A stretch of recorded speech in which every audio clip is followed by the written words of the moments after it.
Namo tassa bhagavato arahato samma sambuddhassa. Namo tassa bhagavato arahato samma sambuddhassa.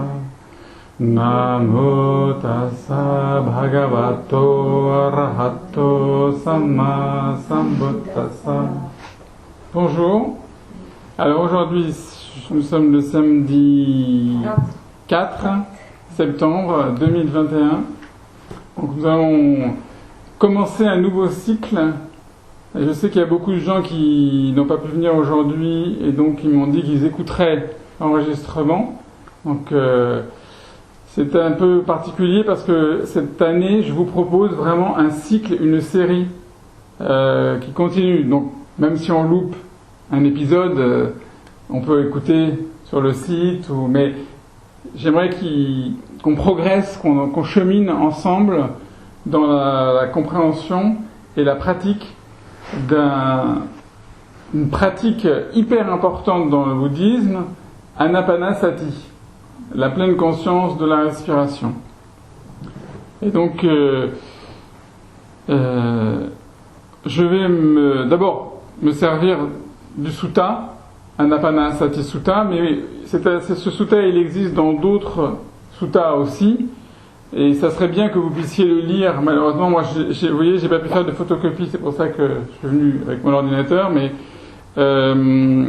j'ai vu que dans le livre ici du centre de Bhante, dans le Girimananda Sutra, alors ça doit être un petit fascicule à l'intérieur du Girimananda Sutta, il y a l'Anapanasati.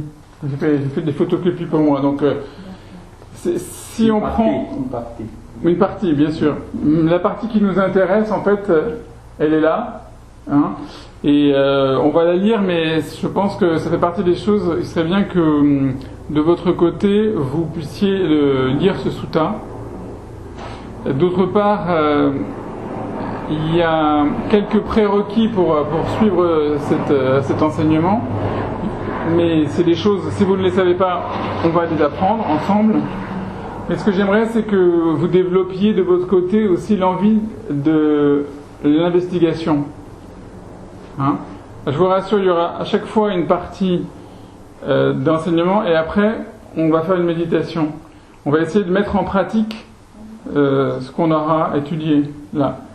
Mais j'aimerais que vous puissiez cultiver aussi vous-même l'esprit d'investigation. Vous savez, c'est un des facteurs d'éveil, Dhammavichaya.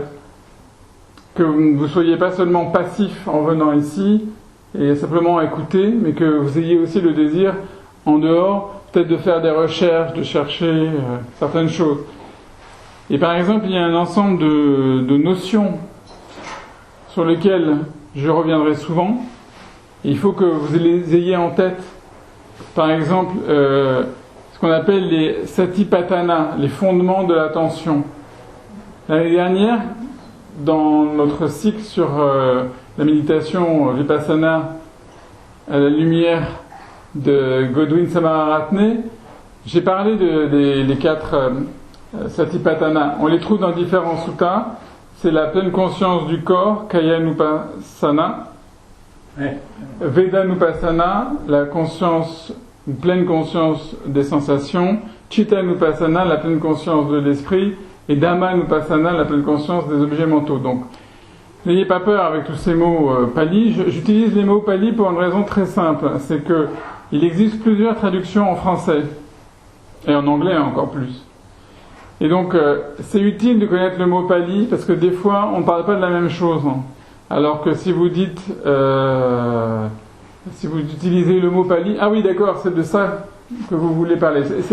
Moi j'encourage de retenir le mot pali et le mot en français à côté, pour qu'on puisse se comprendre.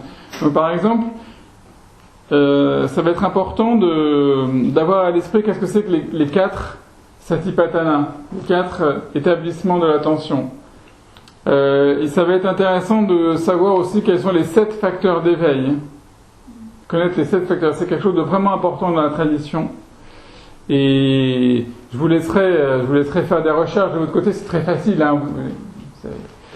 il y a aussi une notion dont on va avoir besoin, c'est les 5 obstacles. On en a parlé l'année dernière pour ceux qui étaient là. Hein, c'est quelque chose qui revient souvent, les 5 obstacles, Nivarana. Hein.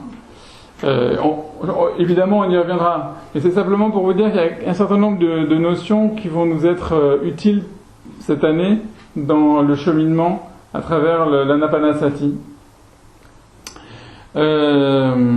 Alors, la première chose que je voudrais dire, c'est que ce que nous allons étudier, c'est dans une perspective pratique. Le but, c'est la pratique, c'est pas pour faire simplement des études universitaires, même peut-être qu'on apprendra des choses, mais on est bien d'accord que notre objectif, c'est de pouvoir avoir des outils pour la méditation. Hein.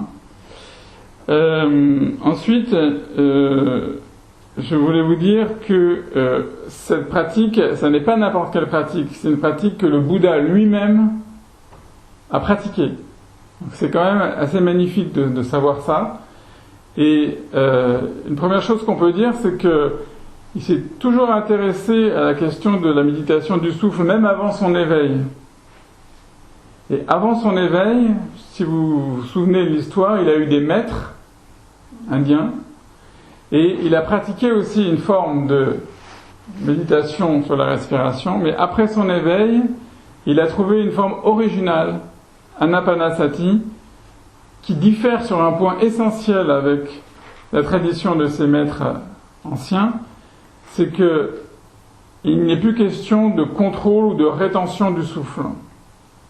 Cette technique de rétention, on la trouve dans le yoga encore aujourd'hui, où on retient le souffle à vide, où on retient à plein, où ce sont des techniques qui ont leur valeur, qui ont leur signification propre, mais ça n'est pas Anapanasati. Donc déjà, il faut bien comprendre que la grosse différence entre la méthode, si on peut appeler une méthode, du Bouddha et la méthode des maîtres anciens qu'on trouve dans le yoga, c'est que pour le Bouddha, il n'est pas question de rétention ou de contrôle, mais il est question d'observation. On va observer le souffle. Et comme je le dis, c'est une pratique que le Bouddha lui-même a pratiquée et qu'il a encouragée. Donc vraiment, je pense qu'on ne peut pas... Enfin, c'est très important de nous y intéresser et de voir comment elle peut porter des fruits. Et moi, personnellement, mon expérience, c'est qu'elle peut porter énormément de fruits dans notre vie spirituelle. Aujourd'hui, je vais parler des, entre guillemets, préliminaires. C'est-à-dire que vous allez voir dans le sutta, il y a une petite phrase qui explique dans quelle disposition physique et mentale il est préférable de se trouver pour commencer à pratiquer. Et donc aujourd'hui, on va aborder cette question préliminaire à travers plusieurs aspects. Mais je vais d'abord vous lire c'est très court, hein, cette petite introduction.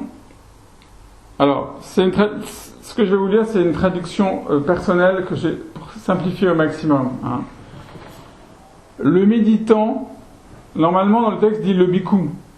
Le méditant va dans la forêt, au pied d'un arbre, ou dans une hutte vide, ou dans un espace vide, ça dépend des traductions, dans un lieu vide ou dans une hutte vide.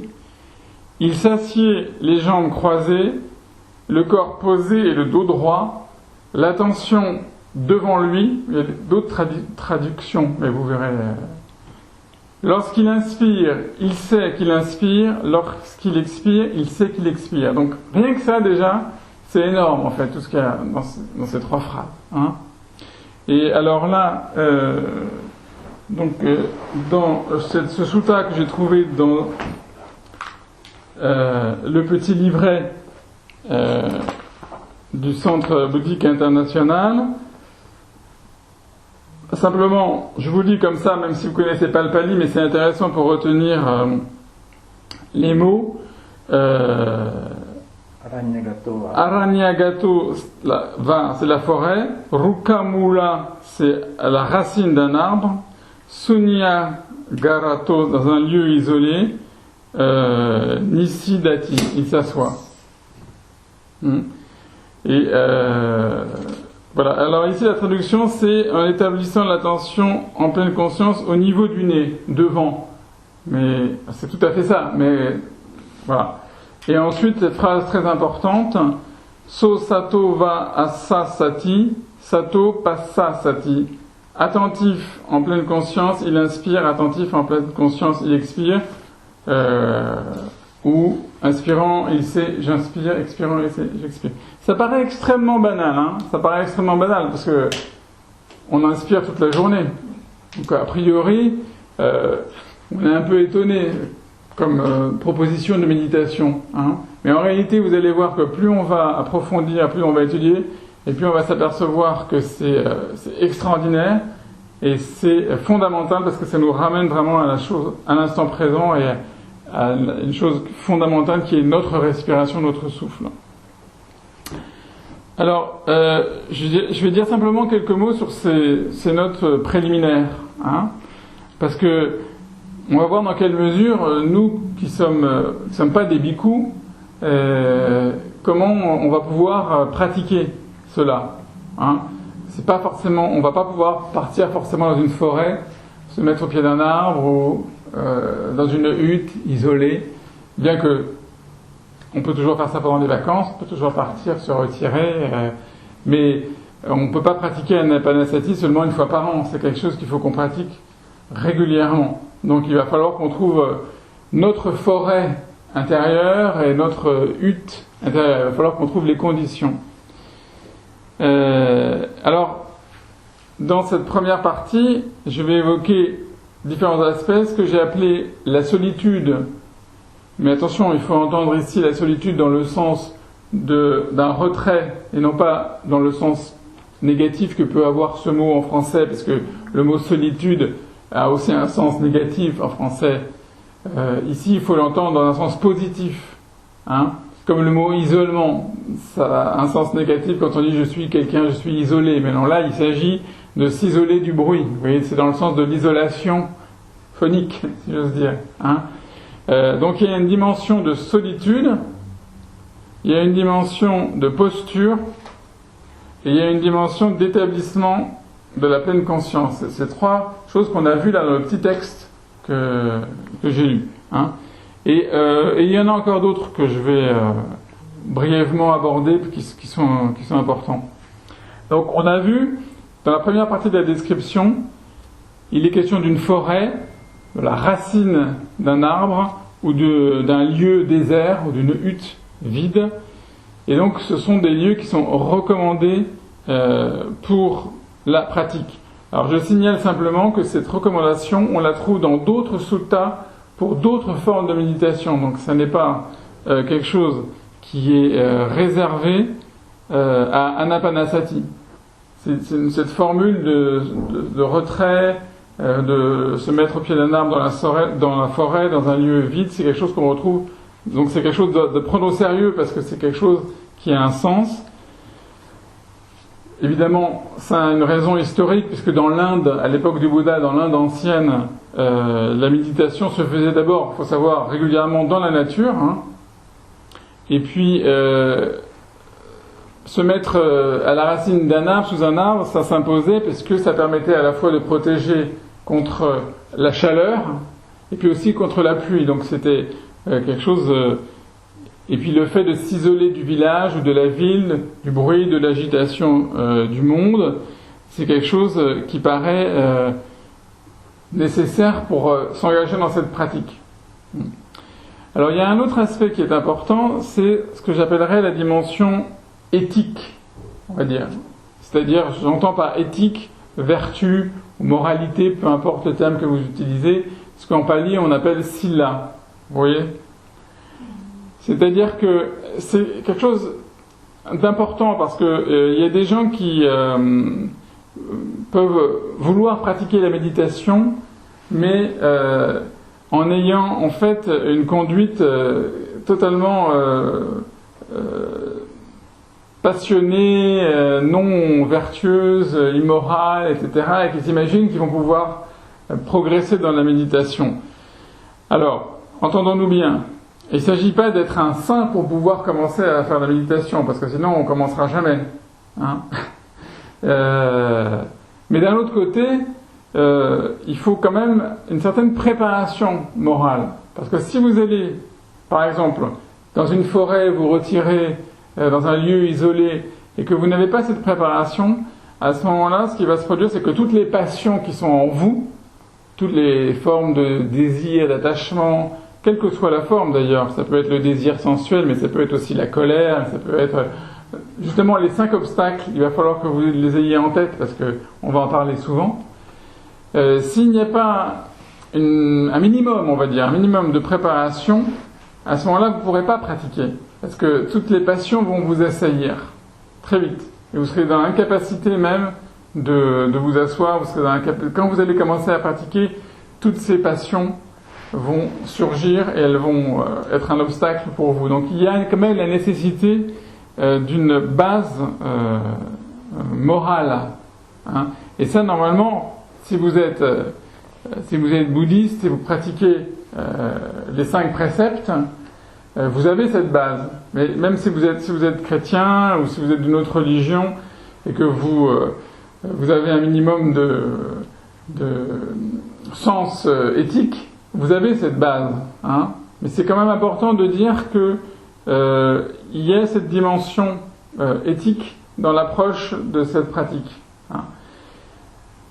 Une fois qu'on a dit ça, on peut dire aussi que c'est un aller-retour entre la pratique de la méditation et l'éthique. C'est-à-dire qu'en fait, une préparation morale favorise la méditation, mais en retour, la méditation va permettre une plus grande vertu. Donc en fait, c'est un mouvement qui s'alimente dans les deux sens.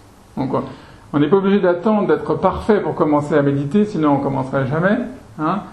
Mais on doit essayer, en tout cas dans notre vie quotidienne, pour avoir des fruits dans la méditation, d'essayer par exemple, d'essayer de s'entraîner aux 5 préceptes et d'essayer d'être vigilant sur un certain nombre de choses, parce que cette vigilance va nous aider dans la pratique. C'est très habile, hein, le Bouddha est toujours très habile.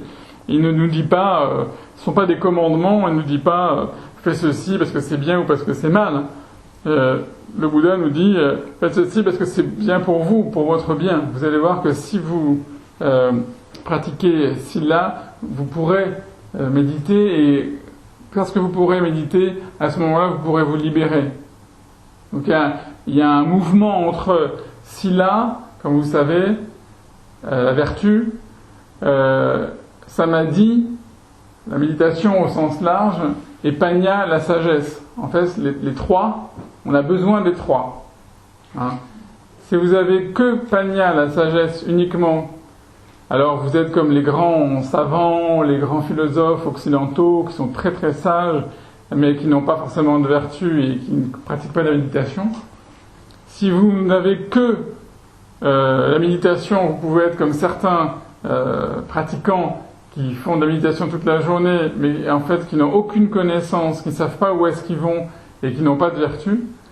Et si vous avez que la vertu, vous pouvez être comme des gens ont des âmes très pieuses, qui sont très pieuses, etc., mais qui n'ont aucune sagesse et qui n'ont aucune méditation. Vous voyez, donc les 3 sont indispensables, mais les 3, il faut arriver à essayer de les relier. Parce que c'est quand on unit les 3 que se produit quelque chose de très fort.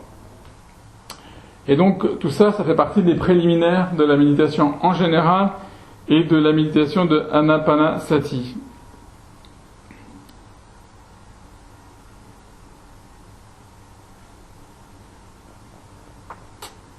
Donc comme je disais tout à l'heure, parce que ça fait déjà plusieurs fois que j'en parle, donc il va falloir quand même que je le dise, cette préparation, c'est déjà une manière d'atténuer, on va dire, les 5 obstacles. Alors, quels sont les 5 obstacles? Est-ce que quelqu'un se souvient des 5 obstacles parmi vous?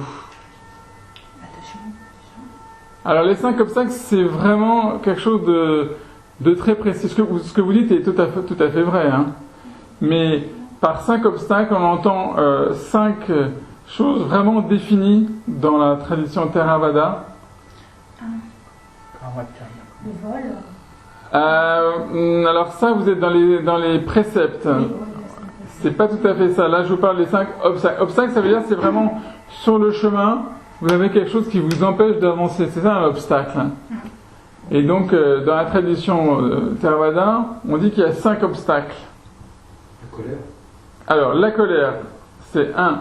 Le premier, comment c'est? Alors, le premier d'abord, le premier. Alors ça, mesdames, il faut que vous le sachiez, il faut que vous la... À chaque fois, on oublie. Il faut que... Bon, si je pense, maintenant, j'ai regardé, oui, Alors attendez, c'est pas vous allez voir, c'est pas compliqué, hein. C'est très simple, hein. Très simple. Le premier, il est très simple, hein. C'est le désir sensuel. Kama Chanda. Kama, comme dans Kama Sutra. Facile à retenir. Kama. Hein? Donc, Kama Chanda. Alors, Kama Chanda, ça va. C'est énorme en fait. Hein. Kama Chanda, ça englobe depuis le désir, la passion sensuelle, sexuelle, si vous voulez, la plus forte, jusque au désir de manger un biscuit à 4 heures de l'après-midi. En passant par des choses beaucoup plus raffinées. Ça peut être le désir d'écouter de la musique, ça peut être... C'est immense, Kama Chanda. C'est un désir sensuel, une recherche sensuelle. Et c'est quelque chose qui est au cœur de nos vies. Donc c'est quelque chose... Bon, on sait tous qu'est-ce que c'est. Hein. Donc vous vous rappellerez parce que vous penserez à Kama. Kama Sutta. Hein. Donc là, c'est Kama Chanda. Hein. Le deuxième, donc, c'est la colère. Alors, on peut le traduire par colère, par haine, c'est pareil, ça englobe en fait quelque chose de très vaste, hein, en pali c'est Byapada. Alors Byapada, c'est pareil, ça peut être la haine, la colère, la violence, mais c'est aussi le ressentiment, l'irritation, tout ce qui est négatif. Vous voyez, quelqu'un fait du bruit, vous dérange, il y a un sentiment... C'est déjà Byapada, mais même si c'est un tout petit niveau, c'est pas grave, c'est déjà ce type-là. Hein? Alors, et ensuite, il y en a 3 autres. Alors, Byapada, c'est pas facile à retenir comme moyen mnémotechnique, mais vous pouvez retenir les mots en français. Hein? Le désir sensuel, la colère. C'est pas mal de retenir les mots. Je vous dis les mots pali, parce que quand vous allez discuter avec des gens, de quoi on parle, et vous pourrez dire, non, mais moi je parle de Kama Chanda. Ah, oui, d'accord, ok, j'ai compris de quoi tu parles. Les 3 autres, en fait, ils correspondent à des formes d'illusion ou d'ignorance. Hein. Le premier, c'est Udacha Kokucha. C'est l'agitation et le remords. Alors, il y a 2 mots dedans. Agitation et le remords. Pourquoi ? Parce que c'est une forme d'inquiétude pour qu'est-ce qui va arriver, qu'est-ce qui peut se passer. Vous voyez, vous êtes agité, vous n'êtes pas tranquille. Il y a quelque chose en vous qui vous inquiète de qu'est-ce qui va se passer bientôt. Hein. Et l'autre, le remords, c'est « Ah, j'aurais dû faire ça, pourquoi j'ai pas fait ça, j'aurais dû faire ça ». C'est le passé. Donc, on est prisonnier, en fait, de l'inquiétude pour qu'est-ce qui va se passer et du remords pour qu'est-ce qui s'est passé, le passé et le futur, vous voyez. Donc ça, c'est quelque chose qu'on connaît tous aussi. Hein. Donc on peut appeler ça l'agitation et le remords. Il y a différentes traductions, c'est pour ça que moi j'essaie de retenir le mot... l'inquiétude peut-être. Ou l'inquiétude. Ah. On peut trouver plein de mots et après au bout d'un moment, on dit voilà, c'est Udacha Kokucha. Bon. Ensuite, vous en avez un autre que vous connaissez certainement aussi, hein, parce qu'on les connaît tous. Hein. Si le Bouddha, il parle de choses très humaines, profondément humaines. Il parle de notre expérience. C'est en fait ce qu'on appelle la torpeur et la somnolence. C'est pareil, il y a différentes traductions où la torpeur est la léthargie, ou la torpeur est la somnolence. Tina Mida.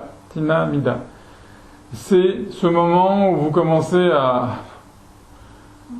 Alors, il y a un aspect physique et un aspect psychologique.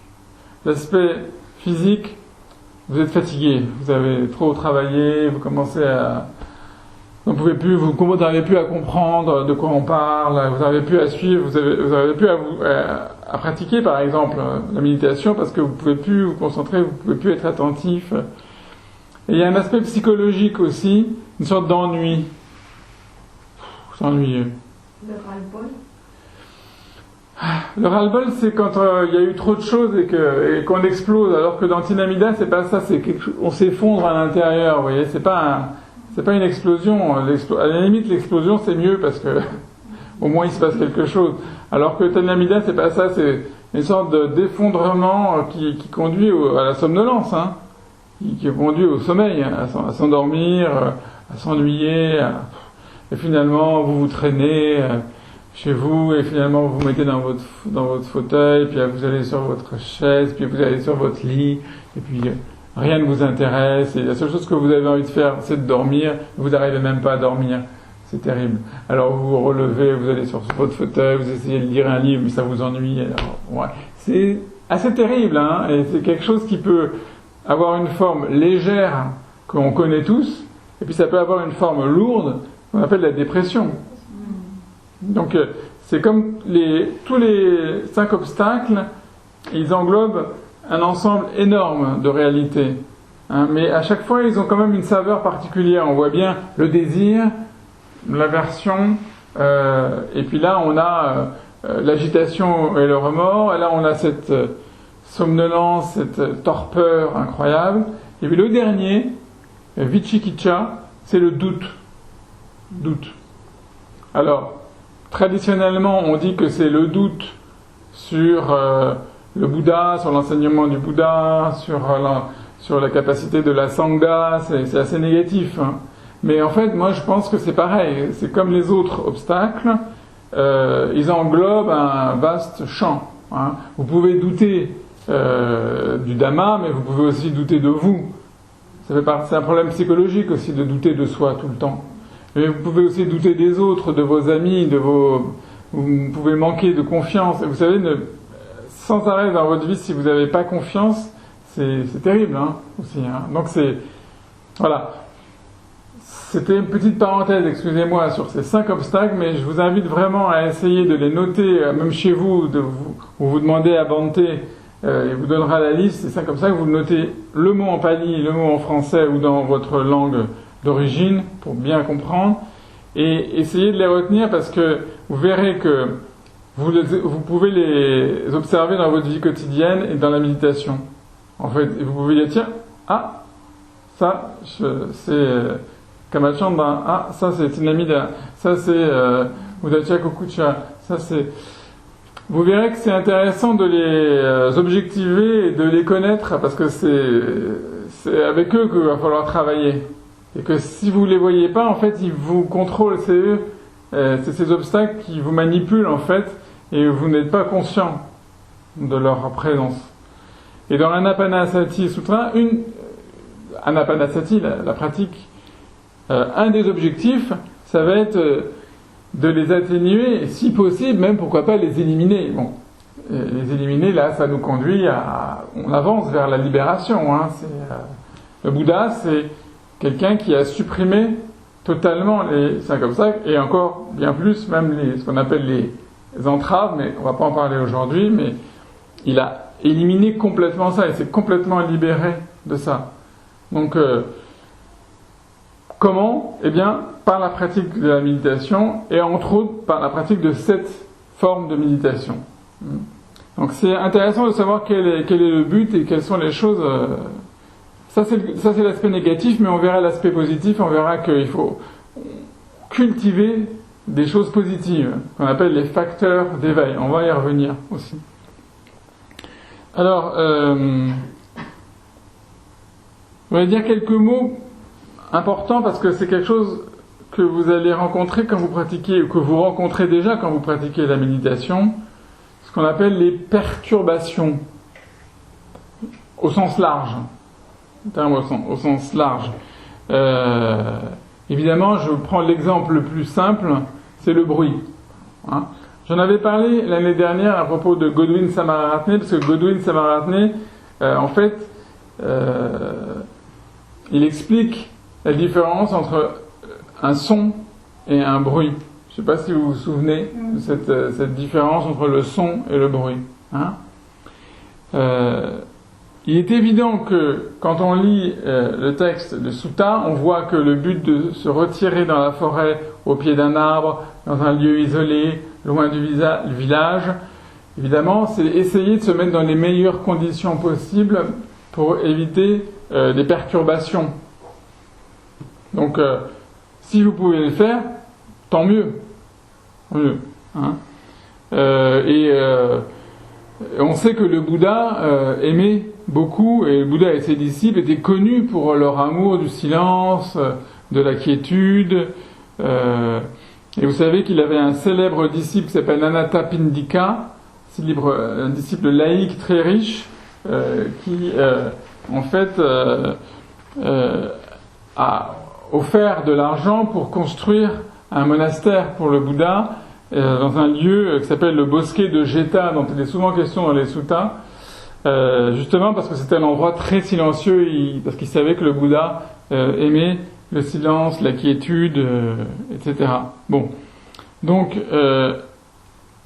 il est normal de chercher le silence, c'est naturel. Si vous avez la chance de pouvoir aller vraiment dans une forêt, dans un endroit silencieux, tant mieux.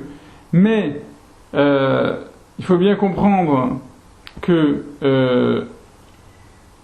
il est peut-être encore plus important pour nous qui vivons en ville, et si vous vivez en ville, si vous êtes confrontés au bruit, d'essayer de comprendre, en fait, de ne pas être dépendant du silence extérieur. Parce que si vous attendez qu'il n'y ait plus aucun bruit pour pouvoir méditer, vous risquez d'être frustré. Vous risquez de dire « Oh, il y a encore du bruit, il y a encore du bruit. » Et donc en fait, vous serez dérangé, vous serez perturbé par le bruit. Hein. Et donc il est important d'avoir changé son état d'esprit et d'intégrer en fait le bruit dans notre pratique. Vous voyez ce que je veux dire? De ne pas résister. C'est ce que Godwin dit quand il dit qu'il ne faut pas résister au bruit. Il faut essayer de considérer que le bruit peut être positif aussi. D'abord, par exemple, si vous êtes dans un état un peu de somnolence, le bruit, ça peut vous ramener à l'instant présent. Ça peut être positif aussi. Un son, ça peut vous ramener aussi à votre présence dans l'instant, etc. Hein. Et puis ensuite, comment dirais-je, c'est une pratique de ne pas laisser votre esprit justement développer, par exemple, de la colère. Le bruit. Vous entendez le bruit, et à ce moment-là, qu'est-ce qui se passe? Vous éprouvez de la colère. Ah, mais c'est à ce moment-là qu'il faut être vigilant, c'est à ce moment-là qu'il faut observer le processus. Vous avez ce moment très important, vous savez, entre la sensation, Vedana, et le désir. Il y a un petit moment comme ça dure une fraction de seconde, on ne le voit pas la plupart du temps. C'est pour ça qu'on va pratiquer la méditation, pour pouvoir... La méditation, c'est comme un microscope qui va nous permettre d'agrandir, de voir les choses qu'on ne voit pas dans la vie quotidienne. Tous les jours, vous avez des sensations désagréables, je suis sûr, le matin, etc. Et souvent, vous réagissez. Vous mettez en colère, ou au contraire, ça peut être une sensation agréable et vous sentez une bonne odeur, j'ai envie de... Et vous passez de la sensation agréable au désir, Kamal Chanda, où vous passez de la sensation désagréable à la colère. Mais on s'en rend pas compte, ça va trop vite. Donc, développer la pratique de l'attention, c'est de voir ces processus, en fait, qui sont à l'œuvre en nous. Et donc, le bruit, ça fait aussi partie de ces processus. Et méditer sur un bruit, ça peut aller loin, hein, parce que on peut aller très loin. On peut même se dire, par exemple, mais dans quelle mesure ce bruit m'affecte moi? On peut aller aussi dans comment dirais-je, s'interroger sur la question fondamentale qu'a posée le Bouddha, c'est-à-dire la question du soi. Est-ce que c'est mon bruit? Pourquoi ce bruit me dérange? Vous voyez ? Donc l'expérience de l'accueil d'un bruit qui au départ est une perturbation peut devenir un objet de méditation. Parce que si vous résistez à un bruit, vous allez rentrer en conflit avec le bruit, et à ce moment-là, votre méditation, ça va devenir un conflit. Et donc on a tout faux. Hein ? Faut pas transformer la méditation dans une bagarre, hein, dans un conflit. Hein. Il faut intégrer. Godwin Samaratne a cette expression que j'aime beaucoup. Il dit qu'il faut être ami, en fait. Il faut être ami avec le souffle, il faut être ami avec soi-même, mais il faut être aussi ami même avec les émotions négatives, même avec les choses qui nous perturbent. Pourquoi ? Pour pouvoir les comprendre, les voir, les observer, parce que si vous êtes dans une posture de résistance, vous renforcez leur puissance. Vous les renforcez encore plus. Et là, vous développez la colère, et donc vous êtes piégé, et vous pouvez pas poursuivre votre méditation. Hein, c'est des choses qui ont l'air de rien, mais qui sont très importantes. Je regarde la montre parce qu'il faut qu'on pratique aussi. Mais j'ai encore quelques petites choses à vous dire. Alors, si on développe cette attention dans la vie quotidienne, tout à l'heure j'ai parlé de l'éthique, de la vertu. Hein, dans la vie quotidienne, on peut aussi développer ce que je viens de dire, c'est-à-dire commencer à développer l'attention. Pourquoi ? Parce que si vous commencez à faire ça dans la vie de tous les jours, quand vous allez vous asseoir en méditation, quand vous allez venir pour méditer, vous aurez déjà commencé à méditer. Vous aurez déjà découvert des choses sur vous-même, vous aurez déjà acquis une certaine...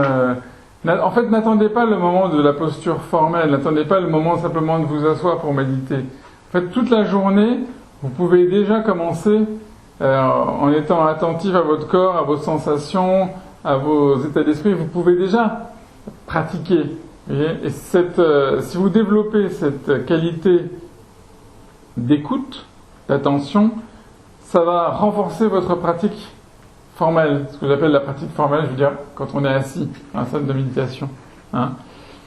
Alors, dans le texte, on a dit, le méditant se retire dans la forêt, etc.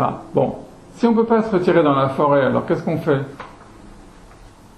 Hein, cette solitude positive, comment on fait ? Bon, eh bien c'est là où il faut pouvoir trouver une solitude intérieure. Vous voyez ? Il y a la nécessité, en fait, de comprendre aussi la solitude dans un sens spirituel.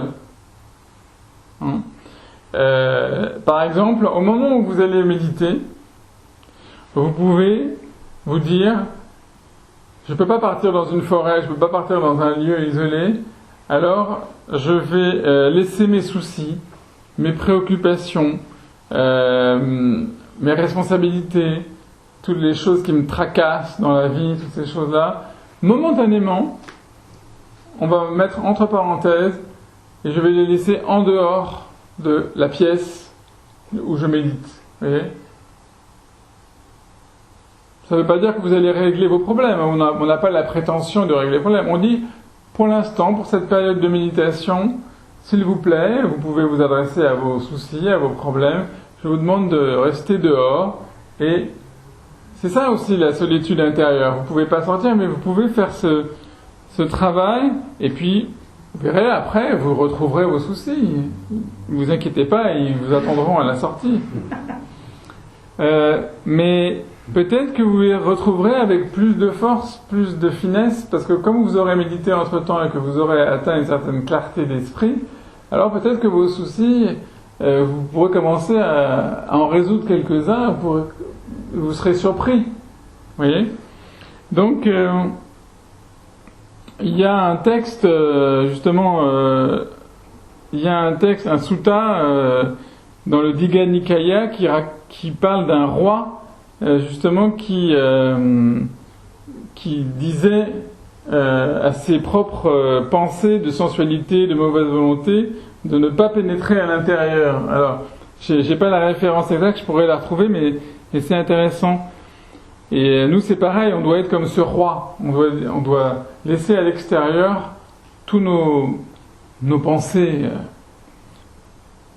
Alors maintenant, je vais dire un mot sur la posture, parce que vous avez vu dans le petit texte préliminaire, hein, on se retire dans une forêt, au pied d'un arbre, dans un lieu isolé, et on s'assoit les jambes croisées, le dos bien droit, etc. Donc ça, c'est des choses importantes, parce qu'après, ça revient plus. C'est juste au début, et il faut pas croire que c'est secondaire. Hein. C'est vraiment important. Donc il y a deux choses. Il y a une posture physique, et il y a aussi une posture mentale. Hein. Donc, le texte dit les jambes croisées, hein,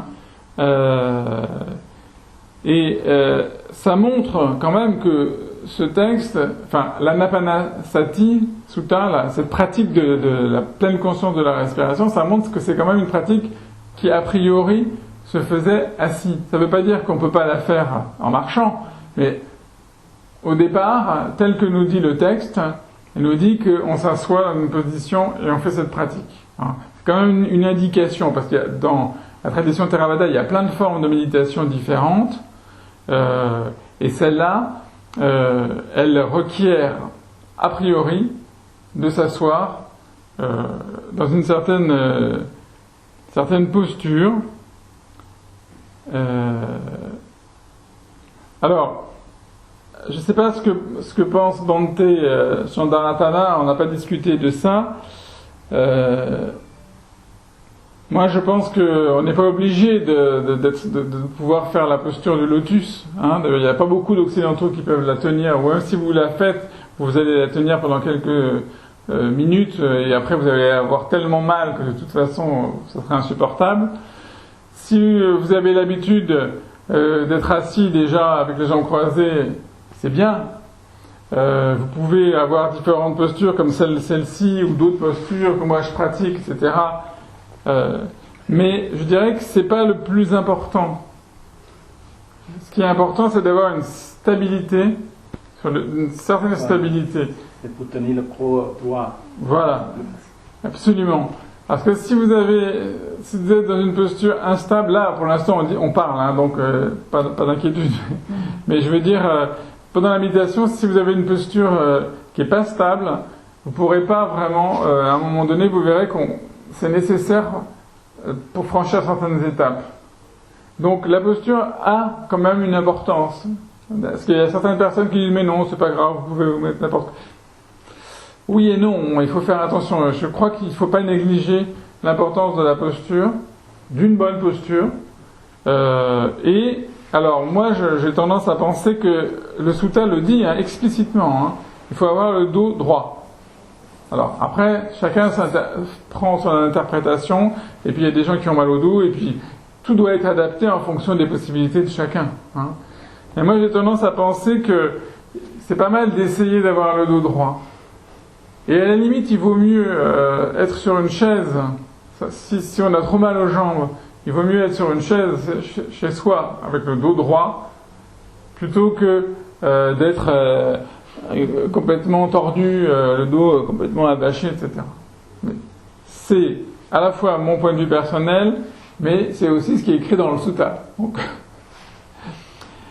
je pense que ce sont des petits détails quand même importants, sinon le Bouddha n'aurait pas mentionné.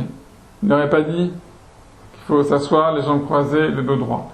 Il serait passé à autre chose, il aurait dit autre chose, vous voyez. Je voudrais juste savoir, et la position des mains, est-ce que c'est important? La position des mains, il suffit de regarder le Bouddha, hein. Bon, alors c'est passé, mauvais exemple.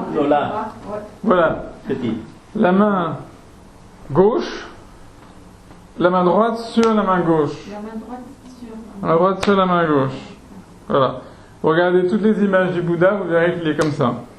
Parce que, en fait, j'ai lu quelque part récemment que, au fait, on met les doigts comme ça, les pouces, parce que si les pouces ont tendance à monter, ça veut dire qu'on est dans l'agitation, où on va penser à des choses, on ne va plus être concentré. Et quand on s'endort, les pouces ils tombent, alors on essaie de les garder le plus droit possible, c'est ce que j'avais lu. Hein. Très bien, mais tout est possible. Je veux dire, c'est pas bête du tout, ce que vous dites. Ça fait partie des choses qui sont accessoires. À partir du moment où vous vous mettez dans cette position, si ça peut vous aider de vous apercevoir que vos pouces tombent ou pas, etc., tant mieux. Maintenant, c'est pas ce que vous dites, ça peut être un outil intéressant. Et si pour vous ça vous est bénéfique, faites-le. Mais sinon, a priori, voilà, vous pouvez avoir la main droite dans la main gauche et le pouce droit sur le pouce gauche.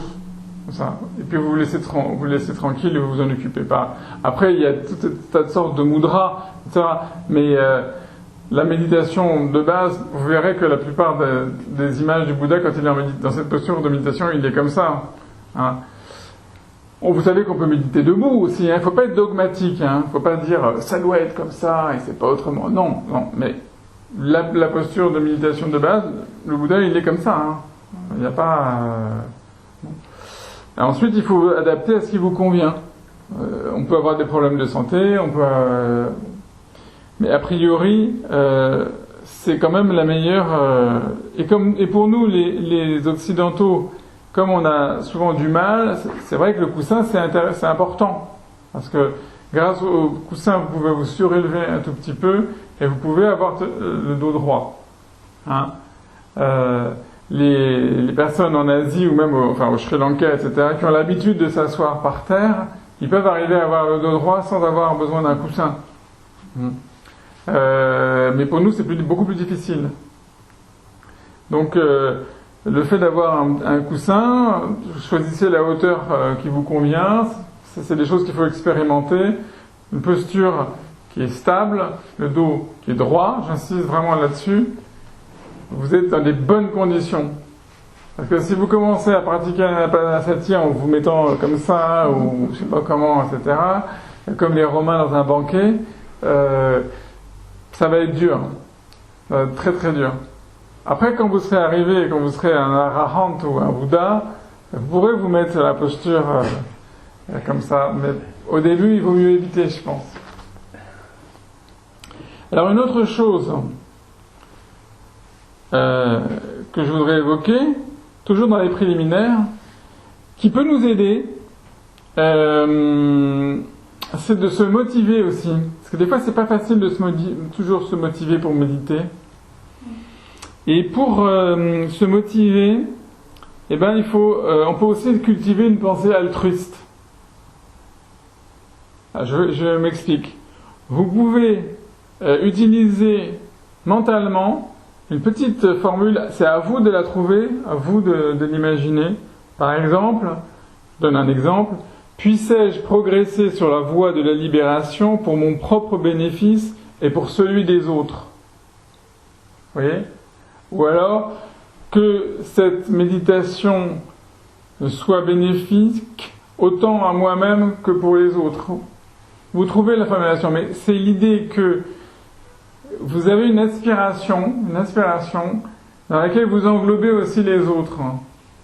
Et je trouve que ça peut nous motiver, parce que ça veut dire que vous méditez pas seulement pour vous, et vous savez qu'en méditant, ça va vous faire du bien, mais ça va faire du bien aux autres, parce que déjà, vous allez avoir un meilleur comportement. Donc, vous allez faire du bien aux autres, parce que vous allez changer votre comportement, mais aussi parce que vous pouvez, là c'est un petit peu plus bouddhiste, vous pouvez aussi acquérir des mérites, et vous pouvez aussi rayonner. Alors on verra tout à l'heure, mais vous pouvez aussi faire rayonner l'amour bienveillant, l'amitié bienveillante ou la compassion, etc. C'est-à-dire que la pratique de la méditation, elle a une dimension ouverte, une dimension altruiste. C'est important de la cultiver, il ne faut pas oublier, on pratique pour nous, mais on pratique aussi pour les autres. Et donc, pardon ? Non, excusez-moi, Jonathan, parce que en fait, vouloir donner une intention à sa méditation, c'est avoir du désir. Alors, il y a des désirs qui sont positifs. Mais c'est quand même un désir. Mais j'ai pas dit que le désir c'était mauvais, je dis kama chanda, désir sensuel. Tout désir n'est pas mauvais. Tout désir n'est pas mauvais. Par exemple, le désir de la libération n'est pas mauvais. Le désir de chocolat. Le désir de chocolat, c'est kama chanda. C'est bon, c'est bon. C'est bon à manger, mais ça fait mal au foie. Mais là, c'est une motivation. motivation. Pardon? C'est une motivation. C'est une motivation, en fait. C'est quelque chose qui peut nous aider parfois dans la méditation. Moi, je sais que ça m'aide beaucoup parce que vous méditez et cette petite pensée, cette motivation, d'abord, elle vous empêche de vous refermer sur vous-même. Elle vous rappelle le monde existe autour de vous. Elle vous rappelle que vous pratiquez pour vous-même, mais aussi pour les autres. Et c'est quelque chose qui vous motive. C'est quelque chose je trouve intéressant, moi, cette idée et en plus, vous ferez l'expérience, mais normalement, si vous êtes normalement constitué, ça provoque de la joie. Ça provoque une inspiration de joie, en fait.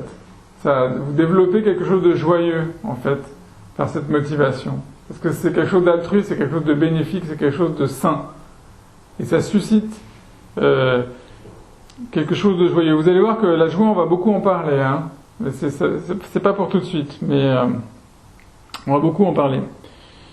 Donc, je pense que introduire cette dimension altruiste sous forme d'une motivation, c'est petit. Je vous donne un petit, comment dirais-je, comme on dit en français, un petit tuyau. Oui, hein, c'est un outil qui permet, si un jour vous vous dites, allez, je vais méditer aujourd'hui, mais j'ai pas tellement envie de méditer, vous pouvez dire oui, mais tu médites pas seulement pour toi-même, tu médites aussi pour les autres. Donc il y a cette dimension altruiste. Pardon? Vous posez des questions ou... Oui, je finis et après on pose des questions, d'accord?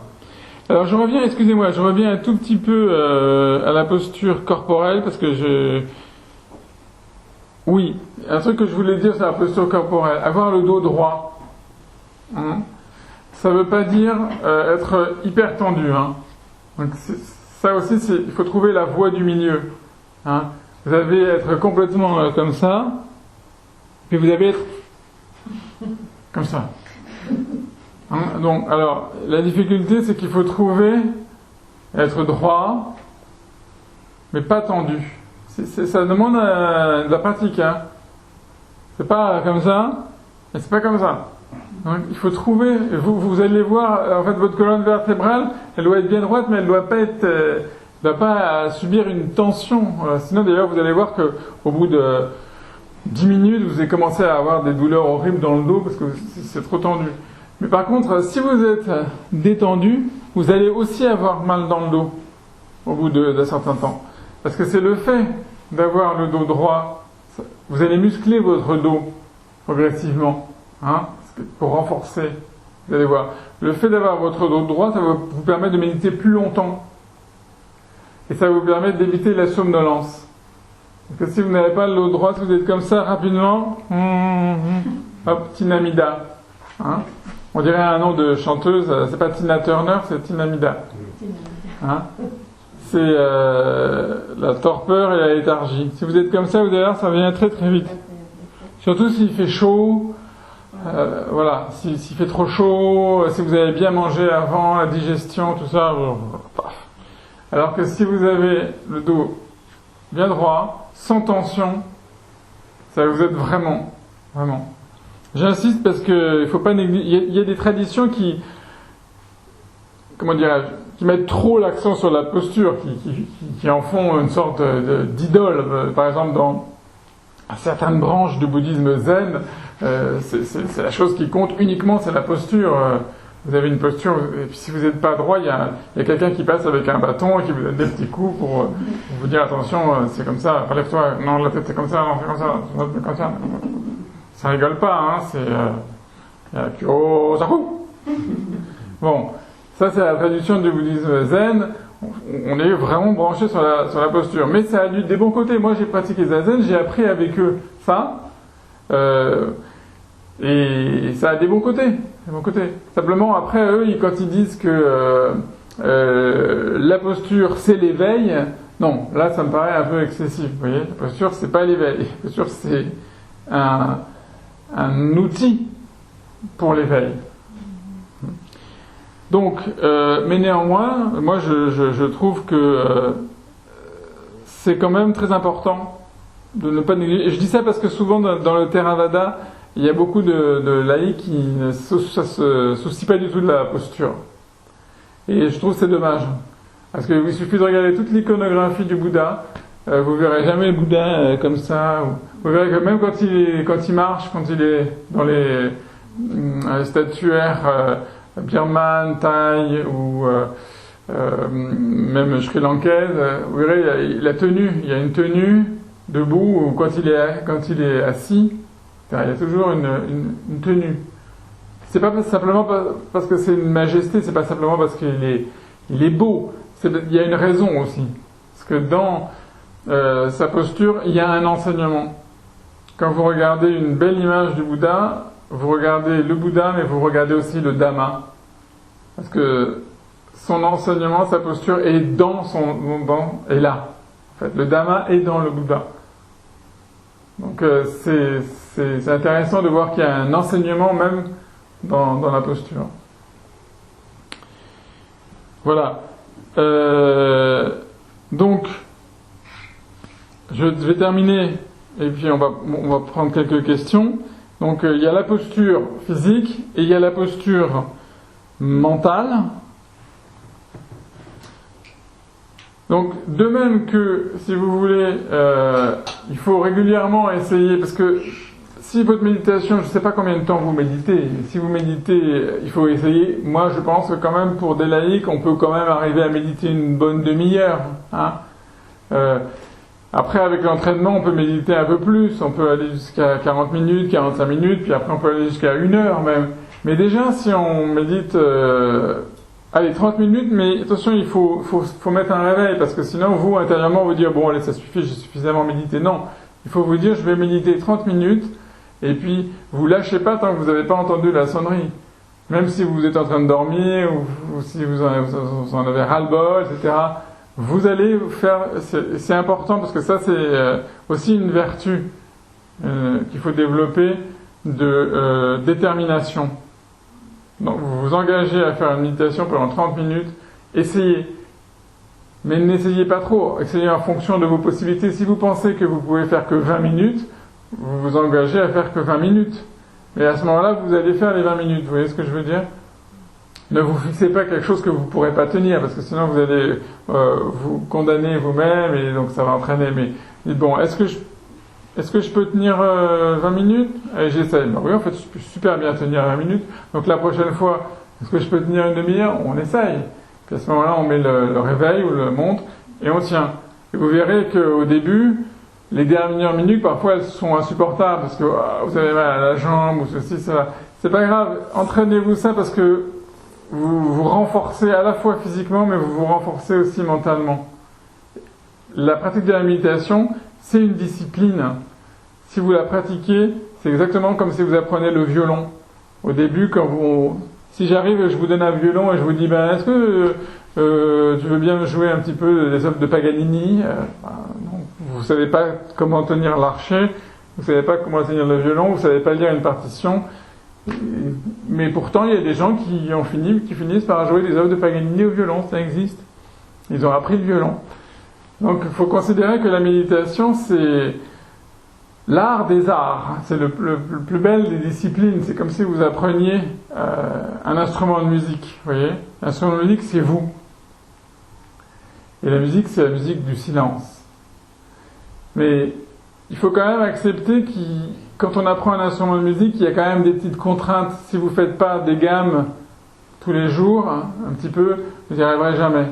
Et la méditation, si vous vous entraînez pas un petit peu tous les jours, chacun à sa mesure, attention, parce que j'insiste là-dessus, parce que si vous forcez, vous allez vous dégoûter, vous allez arrêter. C'est ce qui se produit pour les enfants qu'on veut forcer à faire de la musique. Ils n'ont pas forcément envie de faire de la musique, alors on les oblige à faire de la musique, et puis au bout d'un moment, ils abandonnent. Quand ils ont, en général, c'est au moment de l'adolescence, 12, 13 ans, 14 ans, arrête avec ton truc, c'est fini, ils feront plus jamais de musique, c'est dommage.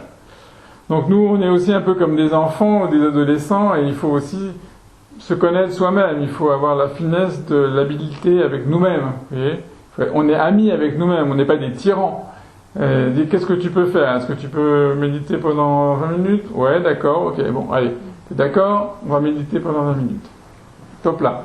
Hop, chrono, en 20 minutes. Mais par contre, là, si au bout d'un quart d'heure, je commence à avoir des crampes, des crispations, mal au dos, etc., c'est pas grave, je continue jusqu'à 20 minutes quand même. Et vous verrez que vous serez tellement content de vous après, waouh, génial, j'ai tenu 20 minutes. En fait, ça va vous renforcer votre estime de soi. Et vous aurez envie de recommencer cette pratique. Voilà, donc j'ai beaucoup parlé. Aujourd'hui, c'était les préliminaires, mais c'est hyper important. Et ceux qui ne sont pas là, j'espère qu'ils écouteront cet enregistrement, parce que la prochaine fois, on va commencer vraiment. Excusez-moi, une dernière chose que je n'ai pas dit, c'est que ce qu'on va faire, l'Anapanasati, c'est en 16 étapes. Je reviendrai là-dessus. Il y a 16 étapes qui sont regroupées en 4 tétrades. Ça reviendra tout le temps, hein, quand je dirai les 16 étapes, les 4 tétrades, donc il va falloir que ça aussi vous le liez bien en tête. Vous savez, tétrade, c'est un ensemble de 4.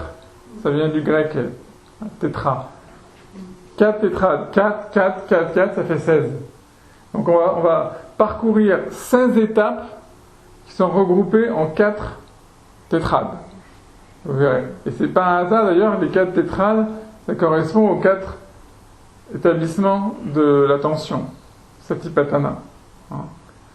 Donc, à partir de la semaine prochaine, je terminerai ces préliminaires là, parce que j'ai pas encore parlé. Vous vous souvenez, à la fin, il dit,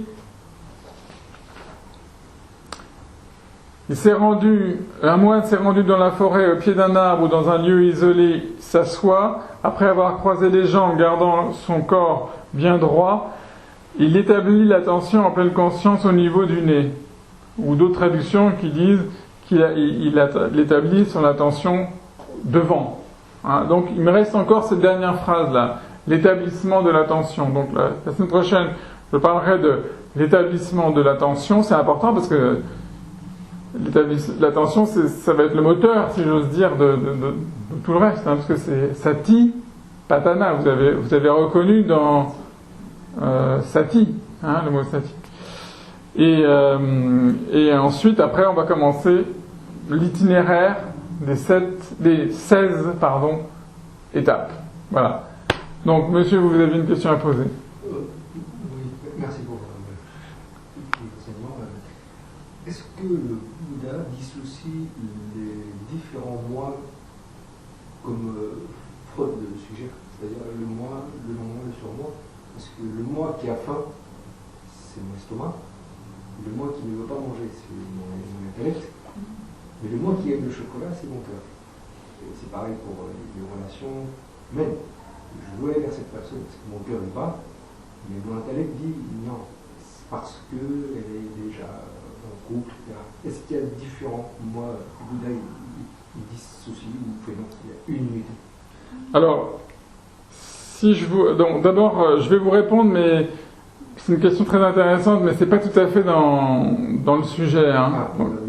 Mais je vais quand même vous répondre. Mais je dis ça parce que pour la suite, dans les questions, c'est bien qu'on essaie de discuter sur le sujet Anapanasati, parce que sinon, c'est tellement passionnant le bouddhisme que c'est vrai qu'on peut poser des questions sur le karma, sur on n'en finit jamais, et après on s'éloigne du sujet.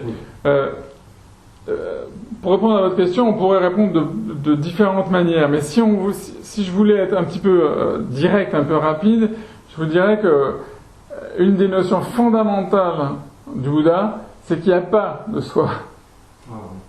Donc vous pouvez pas, non seulement il veut dire vous n'avez pas plein de moi, mais il n'y en a pas du tout. Et donc il n'y a ni 3 mois, ni une unité. Si vous voulez une réponse vraiment conceptuelle à votre question, la réponse officielle, la réponse que vous direz par exemple dans des textes de l'Abhidhamma, c'est qu'il n'y a pas de soi. Il y a des processus. On est constitué d'une infinité, pas une infinité, mais de très nombreux processus, et c'est justement arriver à avoir la vision pénétrante de cela, c'est déjà atteindre la libération, parce que nous croyons que nous avons un moi, ou un surmoi, ou un ça, ou tout ce que vous voulez. Nous nous identifions à notre corps, ou nous identifions à nos sensations, ou nous nous identifions à nos volitions, etc. Et nous fabriquons ces entités, qu'on peut appeler le moi, le ça, le surmoi, etc. Mais de toute façon, même dans la psychanalyse, la psychanalyse n'est pas dupe de la notion du soi. Même la psychanalyse, elle dit qu'en réalité, c'est aussi des processus, c'est un processus dynamique. Mais maintenant, pour faire une réponse un petit peu moins théorique, il y a un moine, un érudit, Bhante, vous devez connaître, qui s'appelle Thanissaro Bhikkhu, qui est un érudit qui est américain. Il a une expression qui est assez amusante, il parle du comité, à propos de tout ce qui est en nous. Il dit le comité. Parce que c'est vrai que parfois on peut se poser la question, on a l'impression qu'il y a celui qui veut du chocolat, celui qui dit non, prends pas de chocolat, il faut que tu médites. Et des fois on a l'impression qu'il y a un comité. Alors lui il utilise cette expression que je trouve assez amusante. C'est un peu comme, effectivement, des fois on a l'impression qu'en nous, il y a différentes personnalités qui peuvent être en conflit, qui peuvent s'accorder, tout, etc. C'est pas étonnant parce que justement on n'a pas un soi, mais il y a ces processus qui peuvent être en conflit les uns avec les autres. Et la pratique de la méditation, c'est déjà de pouvoir mettre de l'ordre dans tout ça, de pouvoir mettre la paix dans tout ça, déjà dans un premier temps. Et ensuite, plus tard, un peu plus haut, l'étape supérieure, ça va être de la vision, la compréhension, mais là c'est le stade, la compréhension en fait ultime, il n'y a pas de soi.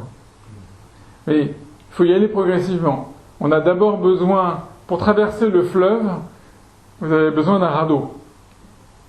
Donc si vous détruisez le radeau avant d'avoir traversé le fleuve, vous ne pouvez pas y aller. Donc on a besoin de cette notion de soi, mais il faut savoir que c'est conventionnel. On en a besoin parce que sinon d'ailleurs on ne pourrait pas se parler et dans la vie quotidienne on ne pourrait rien faire. Donc on en a besoin. Le Bouddha utilise des fois la notion de soi, mais c'est conventionnel. Parce qu'en réalité, au niveau de la réalité ultime, de la vérité ultime, il n'y a pas de soi. Donc, je ne sais pas si j'ai bien répondu à votre question, mais... Dans l'Abhidhamma, on enseigne deux vérités, la vérité conventionnelle et la vérité ultime. Voilà. C'est ça la question pour comprendre. C'est ça. Ouais. Voilà. Mais les vérités conventionnelles, on en a besoin dans la vie quotidienne. Dans la vie quotidienne, parce qu'on dit soleil se lève, soleil se couche, c'est une vérité. Hein. Voilà, exactement. Bon, le soleil se lève pas, le soleil se couche pas. C'est notre expérience. Le soleil, il bouge pas. Hein. Mais nous, c'est pareil. Moi, je suis venu ici au Bourget, je vais repartir après, etc. On vit avec des tas de concepts de représentation. Mais si, par exemple, si vous étiez un physicien, vous faisiez de la physique quantique, vous me diriez mais non, pas du tout, en fait vous n'êtes pas, votre corps est là mais il n'est pas là, mais vous avez des électrons qui sont là mais qui sont de l'autre côté de l'univers en même temps. Oula, ok, d'accord. Si vous vous situez au niveau de la perception subatomique de la réalité, vous n'allez pas avoir la même réalité que maintenant. Donc nous, on a une certaine perception de la réalité, je dirais phénoménologique, les choses nous apparaissent comme ça. Ça ne veut pas dire que ce soit la vérité ultime. On en a quand même besoin parce que je vous parle, vous me parlez, etc. Mais après, dans la méditation, on va essayer de dépasser ça. Bon, c'est un peu théorique. Bon. On a cette idée fausse, ce qu'on réalise la première étape, Sotapatti. Voilà, exactement. Voilà. Et on va se débarrasser progressivement de l'identification du soi. Déjà comprendre ça. Comprendre que je ne suis pas le corps, je ne suis pas les sensations, je ne suis pas les perceptions, je ne suis pas les volitions, et je ne suis pas même ma conscience. Ça, c'est ce que dit le Bouddha lui-même, texto, dans le deuxième sutta. Oui. C'est le deuxième Anatta Lakkhana Sutta. Oui. C'est le deuxième, je crois. Oui. Donc, les premiers enseignements du Bouddha vraiment, donc les premières choses qu'il a enseignées, c'est l'enseignement sur le non-soi. Hein. Mais ça ne veut pas dire que ce soit facile à réaliser, par contre. Donc nous, notre but, dans un premier temps, vous allez voir, c'est plus modeste. Hein. On va travailler sur le corps, on va travailler sur la respiration, on va apaiser le corps, on va calmer le corps, ensuite on va calmer les formations mentales, on doit passer par ces étapes, on va cultiver la joie, on va passer par... C'est très réjouissant l'anapanasati, vous allez voir, c'est une pratique qui est très, très réjouissante. Hein. Et puis on va progresser ensuite vers des choses effectivement plus subtiles, plus raffinées, mais on a besoin d'y aller progressivement, on a besoin de ces étapes. Excusez-moi. Je vous en prie. Est-ce que d'autres personnes, vous avez des questions? N'hésitez pas, on est là, on n'est pas nombreux, on peut discuter. J'ai une petite question sur le fait que vous avez parlé de la respiration yogique avant Oui. la respiration du Bouddha, enfin tel qu'il l'a expliqué dans les méditations. Mais en fait, avant, il a eu des maîtres en méditation. Oui. Mais ces maîtres-là, ils étaient hindouistes. Mais oui. C'est pas bouddhiste. Ben non, parce que c'est Bouddha qui... C'est ça. D'ailleurs, n'hésitez pas, si on veut vraiment être très très très pointu, on pourrait pas dire qu'ils sont vraiment hindouistes, parce que l'hindouisme, à proprement parler, c'est venu un petit peu après, mais ils étaient dans la tradition brahmanique, la tradition des Védas, du brahmanisme, et d'où est issu le bouddhisme. Mais vous avez tout à fait raison. Moi, comme je dis en plaisantant, avant son éveil, le Bouddha n'était pas bouddhiste. Vous comprenez? C'est une plaisanterie, mais c'est vrai. Avant qu'il soit éveillé, le Bouddha n'était pas bouddhiste, il n'y avait pas de bouddhiste sur Terre. Le premier bouddhiste, c'est Bouddha. C'est lui qui... Même l'époque de Bouddha, il n'y a pas de bouddhiste. Oui. Voilà, c'est ça. Alors la tradition dit qu'il y avait eu d'autres Bouddhas avant, Voilà. mais le fait est que dans notre kalpa, dans notre époque, c'est lui qui ouvre cette voie. Donc ces maîtres, on est en Inde, on est en 500 avant Jésus-Christ, et l'Inde c'est un pays où il y a beaucoup, encore aujourd'hui, mais déjà à l'époque, beaucoup de gens qui s'intéressaient à la spiritualité, beaucoup d'écoles, beaucoup de maîtres, beaucoup de gourous, beaucoup de gens qui pratiquaient déjà le yoga, toute sorte de techniques. Le Bouddha n'a pas inventé la méditation. La méditation, elle existait, les jhanas, les formes de concentration, de méditation, tout ça, ça existait à l'époque du Bouddha. Et maintenant. Et même maintenant. Et simplement, lui, il a suivi ses premiers maîtres indiens, et il a pratiqué avec eux ces exercices de rétention du souffle qu'on trouve encore aujourd'hui dans le yoga, mais qui ont tous comme particularité d'exercer un contrôle. Ils sont très bons pour la santé, ils sont très efficaces. Et c'est pas la voie du Bouddha. La voie du Bouddha, il est dans l'observation. Parce que si vous contrôlez, si vous êtes dans la rétention du souffle, etc., vous renforcez la notion de soi. Vous renforcez, il y a un soi qui contrôle, il y a un soi qui maîtrise, il y a un soi qui fait de la rétention. Alors que le but du Bouddha, c'est le contraire. C'est de lâcher. Lâcher le contrôle, lâcher la maîtrise, lâcher le soi. Et donc, pour parvenir à ça, on va observer. On va pas essayer de contrôler.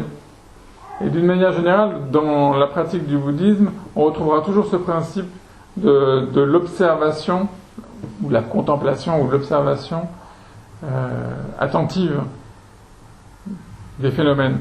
Ça peut être la respiration, ça peut être autre chose. Est-ce que vous avez d'autres questions? Non? Oui, madame? J'ai une question. J'ai l'habitude souvent le main droite et embrasser l'autre déjà comme ça. Et maintenant changer un peu ici. Et il faut suivre comme ça, c'est ça? La main droite sur la main gauche. Vous regardez, là on n'a pas de chance, mais regardez une statue. Ici, là. Regardez toutes les statues du Bouddha, vous verrez que toutes les statues du Bouddha, il est comme ça. Jamais comme ça. Toujours comme ça. Moi, à chaque fois que je vois une statue de Bouddha, je vérifie et me dis, non, pour l'instant, j'ai jamais vu de contre-exemple. Comme ça. Vous savez, vous prenez l'habitude, au bout de 3 jours, vous aurez oublié l'autre. Ok, Hein. merci. Mais c'est pas du tout essentiel, hein. Vous savez, vous pouvez. La concentration, c'est plus important. Voilà, exactement. Vous pouvez méditer comme ça. Vous pouvez. Si vous me posez la question, c'est ça la posture. Mais, Le mudra joue. si vous faites un mudra, si vous voulez, regardez, moi je suis très réaliste, on va être très pratique. Hein. Voilà. Vous voulez mettre en méditation, vous voulez complètement vous détendre. Vous pouvez pas si vous faites ça comme dans 3 quarts d'heure. Qu'est-ce que vous ferez avec votre main comme ça? Vous imaginez la tension musculaire? C'est juste, il faut simplement être simple, il faut être réaliste, il faut être pratique. Au bout de 20 minutes, vous serez comme ça, vous voyez. Non, laissez tranquille, laissez tomber. Hop, vous êtes comme ça. Ça, c'est des mudras d'enseignement. Le mudra, c'est pour l'enseignement, c'est différent. Un mudra, c'est un signe, ça signifie quelque chose. C'est comme un idéogramme. C'est comme le langage des signes. Vous transmettez quelque chose. Mais là, le Bouddha, il enseigne, il n'est pas en train de méditer, là. Quand il médite, il est comme ça. Donc, voilà. Peut-être d'autres questions?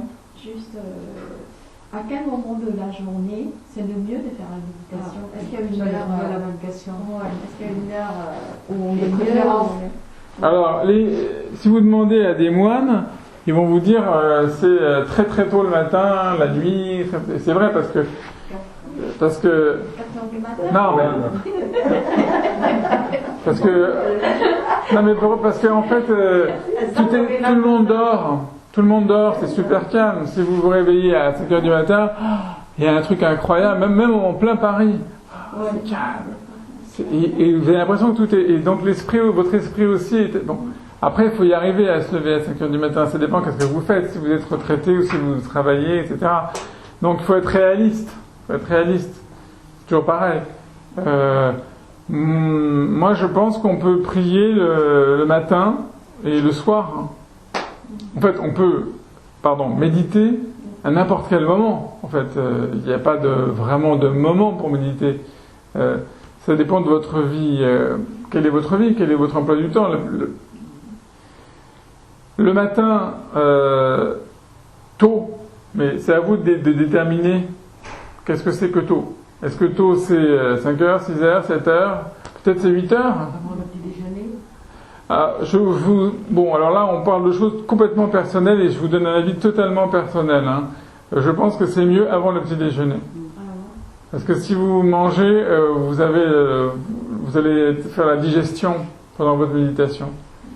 Donc je pense qu'il vaut mieux méditer avant le petit déjeuner. Et après vous allez prendre votre petit déjeuner avec appétit. Et le soir c'est bien aussi, pourquoi? Parce que quand vous méditez le soir, vous apaisez votre mental, vous apaisez votre esprit et vous allez super bien dormir. Vous allez bien dormir. Si vous avez des soucis, des tracas, etc., la méditation va vous permettre d'apaiser tout ça et ça va vous permettre de passer une bonne nuit. Donc le matin au réveil et le soir avant de se coucher, c'est 2 moments. Moi personnellement, je parle en tant que laïc qui vit dans le monde et qui travaille. Je pense que c'est 2 moments qui sont très bien. Maintenant, si vous êtes en vacances, rien ne vous empêche de faire une méditation à un autre moment. Puis il y a d'autres formes de méditation. N'oubliez pas qu'il y a la méditation marché. Il y a d'autres qui correspondent à d'autres moments. On peut. Vous pouvez. Postures. Pardon? Les 4 postures. Voilà, exactement. Donc là, je répondais à votre question de la méditation assise. Hein. Méditation assise.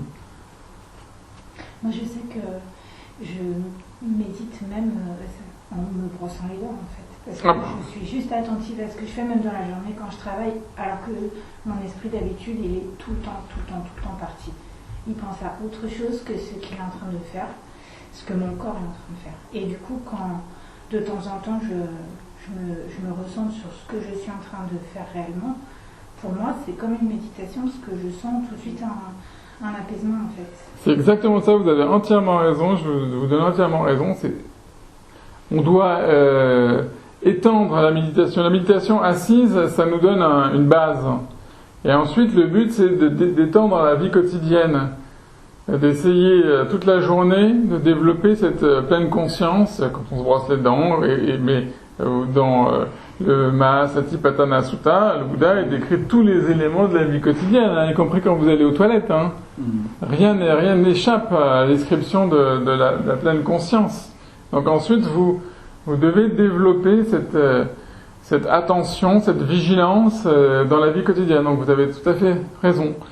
Mais la pratique de la méditation assise, c'est ce qui va vous donner un noyau, une base pour développer cette attention, qui fait qu'ensuite vous allez pouvoir la rayonner.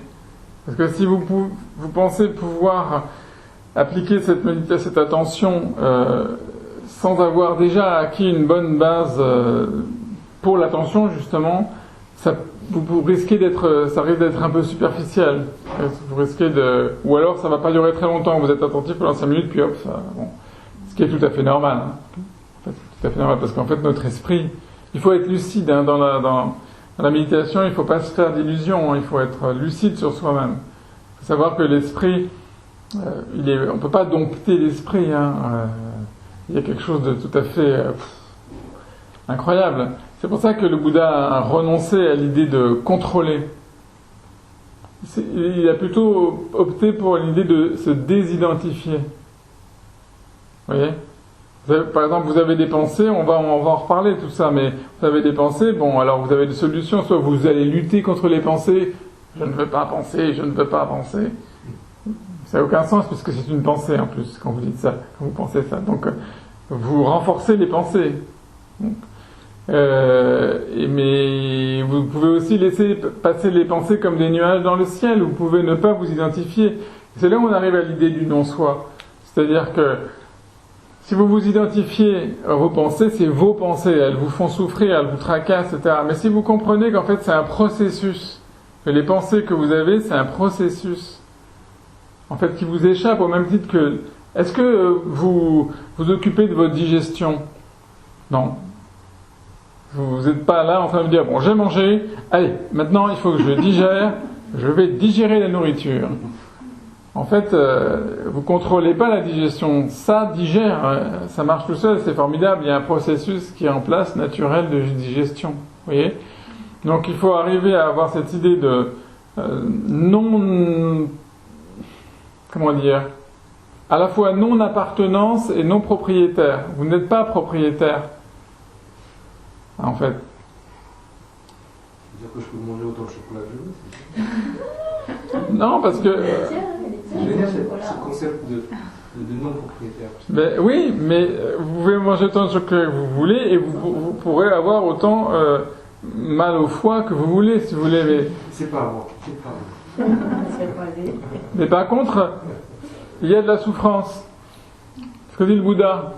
Donc le Bouddha ne dit qu'une seule chose, c'est la souffrance et la cessation de la souffrance. C'est la seule chose qui compte en fait dans l'enseignement du Bouddha.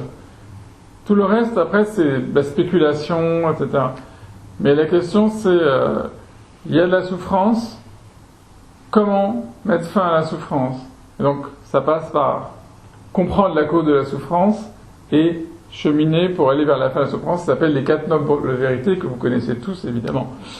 Donc, il y a de la souffrance, je vais mettre fin à la souffrance. Et évidemment, cette souffrance, c'est pas seulement la souffrance physique, c'est dukkha dans tous les sens du terme. Ça englobe absolument toute forme d'insatisfaction. On en avait parlé l'année dernière, on pourra en reparler si vous voulez, mais c'est toujours ça qu'il faut avoir en esprit, parce que sinon on se perd dans des spéculations intellectuelles. Nous, ce qui nous intéresse, c'est ça, ce qu'on veut, c'est se libérer de la souffrance, mais totalement. Et se libérer de la souffrance totalement, ça veut dire atteindre la béatitude la plus totale. La souffrance peut ne pas être à moi, en fait, en fin de compte. Mais non. Parce que quand je souffre, je la regarde, je fais non. Mais on est bien d'accord ? On monte un petit écran. Exactement, c'est toujours la même chose. C'est toujours... Le fait de vous désidentifier de la souffrance, déjà vous commencez à progresser sur le chemin. parce que en s'identifiant à la souffrance, eh ben, on s'enferme dans la souffrance. Donc, ce qu'on dit, c'est vrai aussi bien pour le chocolat que pour la souffrance ou que pour tout. C'est-à-dire, on a toujours ce processus d'attachement, d'accaparement, qui est la fabrication du moi, ou la fabrication du soi. Oui. Après, c'est facile à dire aujourd'hui, mais quand notre corps souffre, c'est plus compliqué de penser que c'est pas ma souffrance, c'est la souffrance. C'est pour ça que ce que je vous dis, c'est que ça, c'est théorique. Ouais. Il suffit pas de dire, oh, c'est pas ma souffrance, c'est pas ma souffrance. Non, c'est pas aussi simple que ça. Ça, c'est purement mental. Il faut rentrer dans un cheminement bhavana, il faut rentrer dans une pratique quotidienne de la méditation. Et c'est uniquement dans cette pratique que là, vous pourrez affronter la souffrance avec du recul. C'est pas simplement une simple décision intellectuelle de dire c'est pas ma souffrance. C'est vraiment toute une pratique dans laquelle votre corps va être entraîné, dans laquelle vos sensations vont être entraînées, dans laquelle vous allez vous entraîner dans la totalité de votre être, ce qui va vous permettre d'affronter la souffrance à ce moment-là. Et de ne pas dédoubler la souffrance par une deuxième souffrance. Bon, mais là on s'égare un petit peu. Donc j'ai beaucoup parlé aujourd'hui.